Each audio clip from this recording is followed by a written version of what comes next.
Thank you. Thank you so much, ladies and gentlemen. I just want to quickly explain that while Exeter is a really admirable academic leading educative institution, I went through 2 hours of what I thought would be the most terrifying parts of my life, and that was my Viva, and it was led by Professor Callum Roberts. So I actually really seriously enjoyed it, and I hope you guys have as well.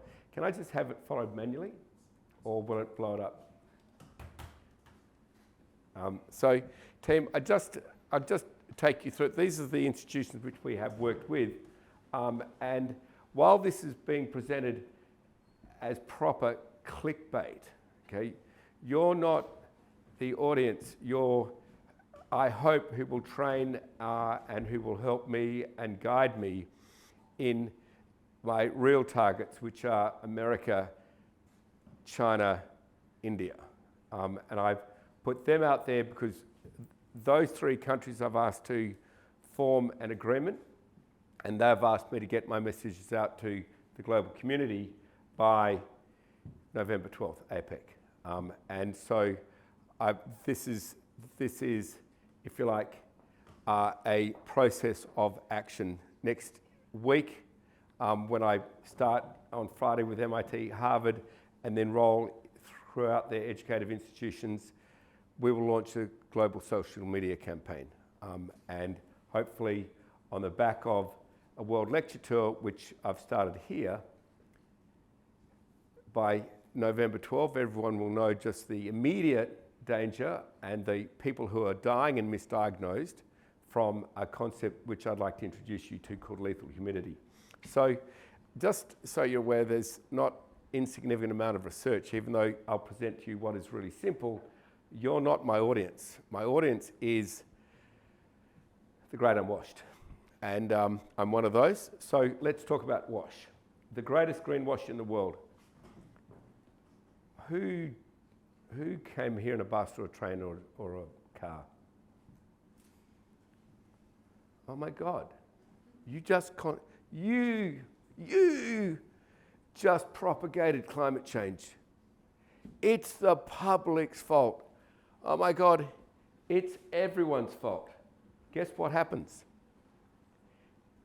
No one's at fault. This is the biggest fossil fuel greenwash ever.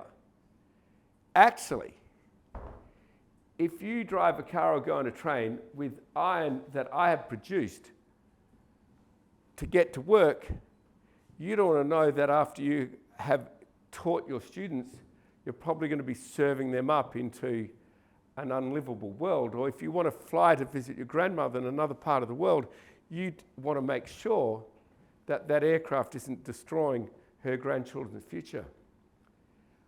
Why should my steel harm you? Energy companies, they've quickly changed their names. We're energy companies. Why should their energy destroy your future? I'm wanting you to hold us to account because there are people at fault. I want you to get out of this greenwash, and I want Exeter and its students to really get alive from next week onwards to the fact there are solutions, that people can do it and the public are not at fault. There's about 1,000 people, and they're people like me. So I'll be asking you metaphorically to put heads up on spikes and start with mine, because it's you who give me the social license to operate. Be I a huge business or a very important politician, I have no right to be here without you. If you want to boil it down, what the lead singer of KISS said to me, all that matters to these very powerful people like you, Forrest, are shareholders and voters. You're terrified of them. I said, absolutely. So that is who I want you to appreciate could stop global warming. There's about 1,000 people, subset of about 50, and you know that global warming is here and it's accelerating. And I just want to take you through that quickly. You've had 3 months. You're living in 1.5 degrees. I spoke to the Bao Forum about this in front of 2,500 Asian and Chinese leaders and said, you'll be very lucky to avoid 1.5 degrees this decade. It's not 2040 or 50, and it'll probably be next year. And they all go forward. I was wrong. You're living in 1.5 degrees.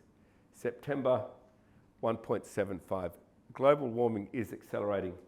This is where you're seeing new weather events which we haven't seen the magnitude of, because there's something else which is not heat, which is rising dangerously faster. For every degree which heat rises, what is going to kill you and what powers your weather system is humidity. It's like the accelerant into the flame. And I just want you to know why.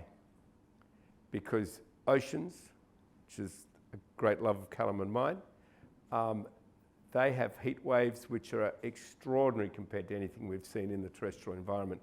And the marine life cannot get out of the road, but they're pushing humidity into the air. They're pushing water vapor into the air. So if your country is surrounded by water, most of us are, then you have a problem. But think of India, think of China, think of North America. As humidity rises, supercharging energy in the atmosphere. That's why you're getting these violent storms, floods, and cyclones. And it's compounding the impacts.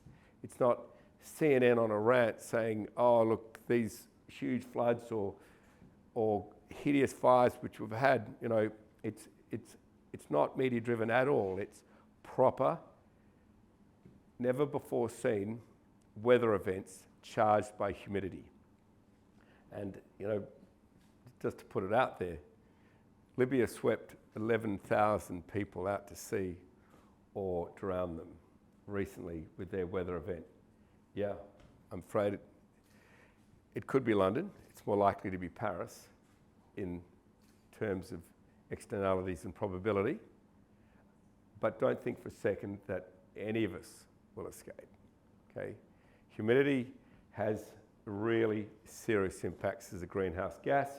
Humidity will kill you in other ways, and I just want to take you through this. It's not very pretty, but it's very truthful.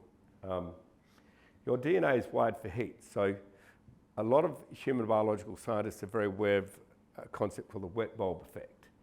And if it's literally just a basic thermometer with a bowl at the bottom, you put a wet rag around that bulb, the temperature is going to fall from atmospheric to much lower. Welcome to the functioning of the human body. Take off that, it'll go back to atmospheric. Put it back on, it'll drop. Put humidity against that wet rag, it'll go back up to atmospheric. The evaporative effect stops. You are beautifully wired to handle heat. A great British scientist went on to be chairman of the Royal Society, put himself into 100+ Celsius degree chamber for 30 minutes over boiling. How do you survive that? He and his dog walked out, and he went on to have a great career. Proved it.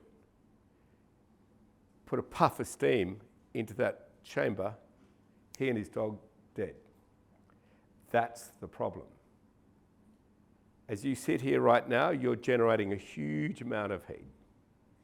If you're not evaporating that heat away, within minutes to hours, you're going to start cooking. And I mean it. And that humidity, 1.5% you're living in right now, translates to 10% increase on average humidity in the world. You roll from 80 to 90% humidity. You have 80 to 90% humidity days here in Britain often. They start to get really dangerous. But here in Britain, the only way you're going to get out of jail is diving into air conditioning. And if you're one of the 95% of homes who don't have it in Britain and you've got less in Europe, then you're in a fair truckload of trouble. So when you see the maps where global humidity is really going to hit, know that the variances of temperature could be between 15 and 25 are going to kill more people. So it's not heat. At just 31 to 35 degrees, this is a normal day in Australia, you have your sweat no longer able to cool you. Your body heat can't escape.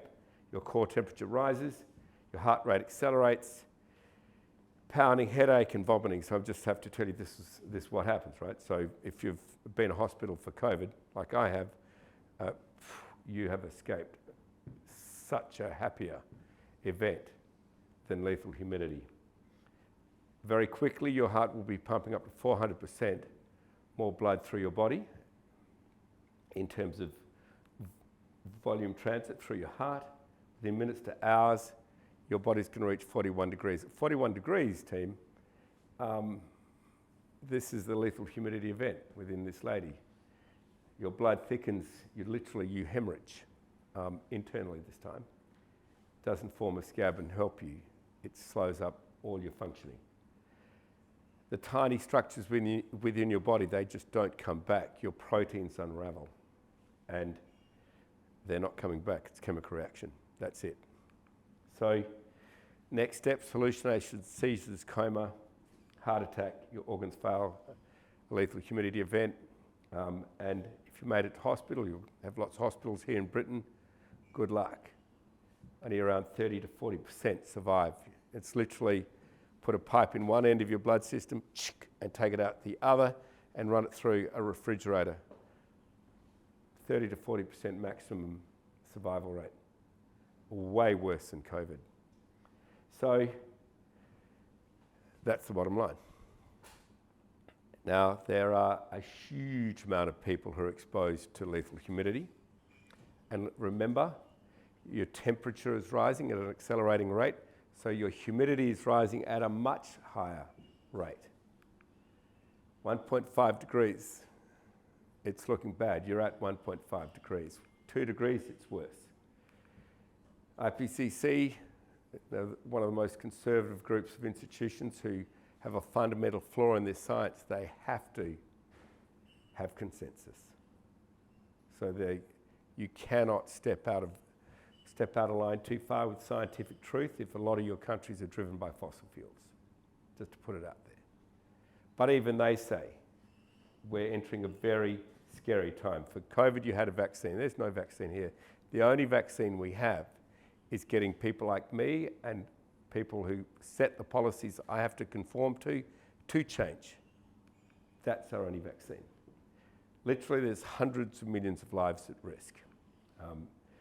All countries and all people, you won't escape here, will be negatively impacted.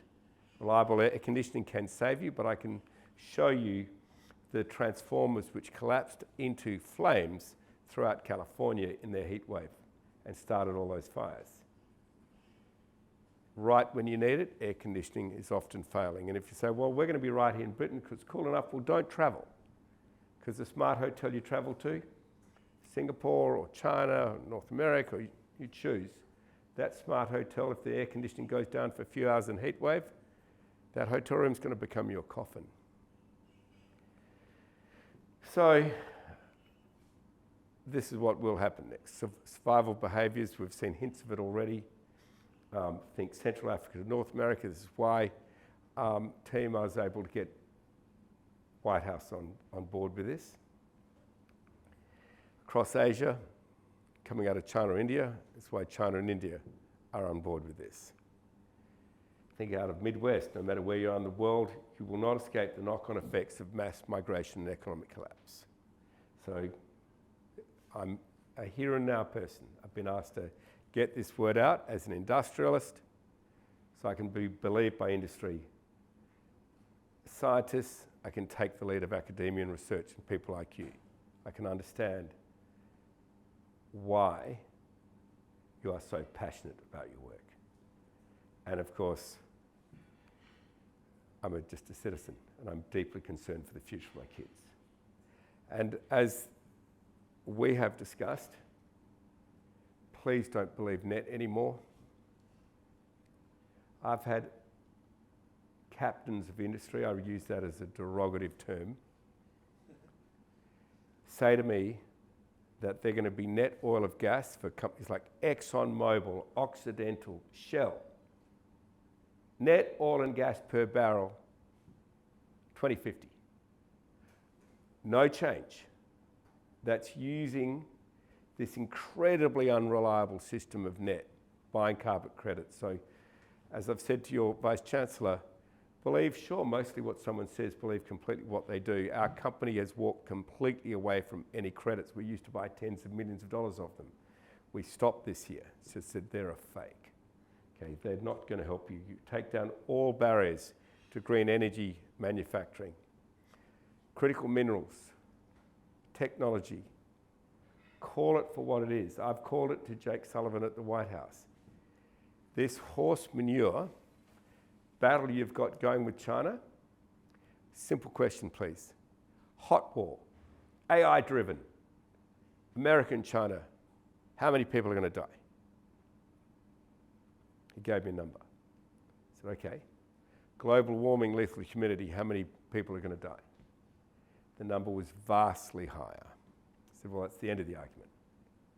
If you're here to lead for the priorities to hit the crocodile closest to your canoe, then you're going to go after global warming and you're going to put down the geostrategic barriers which you put up for military purposes, which are holding back the propagation of green fuels. You match policy settings to risk. This is code for carbon tax. You increase the carbon tax where the carbon is generated most and decrease it where it's generated least, i.e. the advanced world pays a heavier carbon tax than the developing world. That's fair cop. Immediately starting an APEC. Demand courage from your leaders. Now, I do want to say this to you. We aren't short of money. The $4 trillion a year sounds a big number. It gets trotted out to us to think, oh, we can never do it. Can I just say to you, that's just a double count. If we do not have any global warming, if there are no threats, we're going to be spending nearly $4 trillion a year just to keep the system going in exploration, in maintenance, in approvals, in new construction, in engineering. It costs a fortune to keep our energy systems going. So that $4 trillion a year, we've heard some really, really good economic commentators, scary number is a crap number. We're going to spend it anyway. Should we spend it on cooking our planet as so-called the most intelligent species which has ever lived? Subsidizing $7 trillion of our own demise? Or do we move it? I'm, of course, saying move it now. We're not saying move it now. When I read stop fossil fuel subsidies now, I mean, it's just, I hear, let's go to Mars this afternoon. I mean, it's just not going to happen, right? But phase it in over 6 or 7 years, slow down fossil fuels, bring up carbon taxes, that's very probable. But please don't underestimate the lack of character, which is the problem. It's not money, it's not technology, I'll prove that in a second with my own company. It's lack of character. It's gutlessness of leaders. It's like that moron, very, very notable chief executive, American operating in Australia, who said, and the media swallowed it, they said, we are the greatest high jumpers in the world. That's what we do. We're the greatest chief executives in the world. And then this person comes along, or this government comes along and says, now we've got to be jugglers. And hilariously, they want us to be jugglers and high jumpers at the same time. I mean, it's just not going to happen. I rang that bloke straight up and said, you don't want to juggle and high jump? He said, no, I can't. I said, good, leave the stage. Leave the stage, mate. Give it to a younger person who's going to have a crack at juggling and high jumping, because if juggling and high jumping is what the world needs, you provide it. You don't say you can't. You don't say, I'm not going to. It's what the world needs. Leave, get someone who will. Character. It's not money, it's not technology. Why I want you to hold 1,000 people to account? Because the only resource the world is missing is character of leaders. That's it. If these things happen, which are sadly going to happen, particularly in the subtropics, humidity gets generated massively in the tropics and rolls down with a gravitational effect of the Earth to the subtropics and gets trapped. If it gets trapped over the 3.5 billion people, of which less than 15% don't have air conditioning, we're going to have death on a scale which make World War II look trivial. character, nothing else. So Fortescue, we're a very large company, right? I started 20 years ago. It's, I say this to entrepreneurs and business people and politicians when they say, oh, you can't do it, so yeah, crap. We are the highest returning company, total shareholder return on funds Australia's had for the last quarter of a century. Not by a small amount, by 200 or 300%. So I know what I'm talking about. When I say we can eliminate fossil fuels profitably, we can and we will.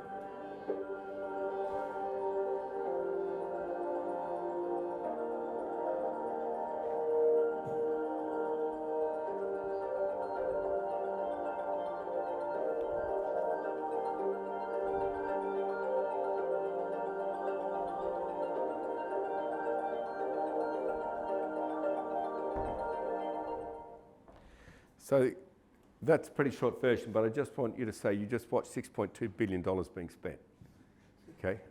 And we started a few years ago. We've already saved 400 million. So when I hear what a hideous waste of money, Mr. Chairman, for 6.2 billion, you should have allocated that out in dividends.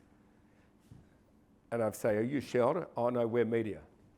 Well, I said, well, how does get stuff sound, mate? I mean, my shareholders have gone from 50,000 since I started this journey to 200,000. I've outperformed Vale, Rio Tinto and BHP, my peers, since I started this journey. I've pegged mining projects at a rate of return which, for my board to approve, will be double what green energy projects are. Apparently that's an intense attack on the capitalist profit-driven system. Well, we're still returning more money. We've got share price growth, mate, so sorry, that's what you should do. Lower your rates of return for green energy projects. You'll be rewarded by the market. So, as I've mentioned, don't believe net. We're transforming our trucks. We had to invent the engines, okay, which is a little annoying. Your British companies, your European companies, your American companies all said, we won't give you pollution-free trucks until 2035. I said, well, I will do it myself. I said, well, no, you won't, mate. I said, no, actually, BHP and Rio Tinto held the iron ore industry in their hands for decades. We broke it apart. I will. Okay, we are now operating pollution-free trucks. Had to do the same for trains. Trains, not so very far from here, were quite easy. We have ammonia fuel cells operating in trains now up at site. These are huge trains, right? These are the biggest trains in the world. Heaviest bulk trains on Earth, Guinness Book of Records. So if we can do it with those trains, we can do it with any trains. Particularly if you're an industrial train, you're taking something from inland to the coast to sell it somewhere else. Batteries invented in here, within a stone's throw from where we sit, are now going to take those trains back up that 600 kilometre journey, which is 500 metres uphill, but without the 30,000 tonnes of payload on it, with more than sufficient energy for that train to never need any external source of energy. Only its gravitational energy drives that train back up the hill for a new load of iron ore. That can work all over the world, and where it doesn't, you have green ammonia fuel cells. Same fuel cells as we're putting on our ship. We are in intense discussion with the diplomats of Australia and India to enable Modi, Prime Minister Modi, to sail into Abu Dhabi with the first long-distance heavy ship powered without any pollution, ammonia fuel cell. Aircraft is harder, but we're investing in hydrogen-free aircraft, and we're getting a lot of good news. Change the shape of an aircraft from this ridiculous body, which has no lift at all, to wings to provide all the lift, to just a flying wing. You get 20%, 25% less drag for more weight. I mean, why didn't we do this the first time?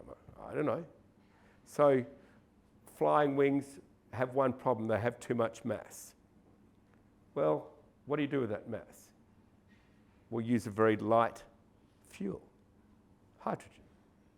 So I believe you'll see transformation in even air travel. When you hear hard to abate, please don't think hard to abate, think you're too lazy to abate. Okay? Don't let people off. Don't fall for these crap slogans. And, you know, where's hydrogen going to come from? Well, look, the business world are a mob of sheep. Okay? Don't think we're incredibly intelligent and we follow the best science, the best economics. Actually, how it really works is we're just a mob of doddery old pensioners with a little too much to drink, and someone moves and says, we should go this way, and we go, oh yeah, well, we'll all go that way too. And we shouldn't go, oh, well, we shouldn't go that way. Okay, that's how the business world actually works. Right? So someone has to go first for the rest of the world to follow before. Have you got a pen on you, boss? Let's borrow that pen. Before public opinion jamming a pen in the back of a politician, looking at business people saying, change. Politicians make them change, and business people say, we can't change. We don't have the technology, we don't have the money. As soon as you put the lie to that, politicians are going to look at those business people and say, you lied. You can change. Green ammonia and green hydrogen is here. We don't just need oil and gas and coal now. And I think the change will be abrupt, but you have to demand it. You have to realise the power is in your hands. I don't want to go over because I want to have lots of time for questions. So this is just economic facts. Profit downgrades will raise the cost of borrowing across countries who don't follow this. So you're okay in the Netherlands, you're pretty crap in Britain. Okay, you're going to have a lower standard of living because you're going to have a higher cost of capital, full stop. Okay, same in Australia. China, India, and the USA, which is who I'm practicing for, will have climate-adjusted rating systems. Universities, I can tell you, universities can drive this change. You know, I have credibility when I derive my knowledge from your prosecution of my arguments. When I listen carefully to your objections, when I listen carefully to what you have to say to add to my arguments, and then I will cite you. And when social media rolls, it'll be standing on a bedrock of consensus of knowledge. Now, I don't have people paying me, so I don't have to be IPCC. I don't have to fly home and have some Prime Minister yell at me who's being funded by petroleum dollars. But my consensus I need is academic, it's technical, it's research, it's universities. So please be the first generation to go fossil fuel free. This is who I'm asking you to hold to account. Put my head up on a spike. Put politicians' heads up on spikes. I know this is abrupt, violent language, but I'm being metaphorical. Hold me to account. Make us change. This is a fire in Australia, not quite recently, where a family fled into the water. These incidents should not happen, but they're going to happen all the time. So those 1,000 people, hold us to account. Thank you.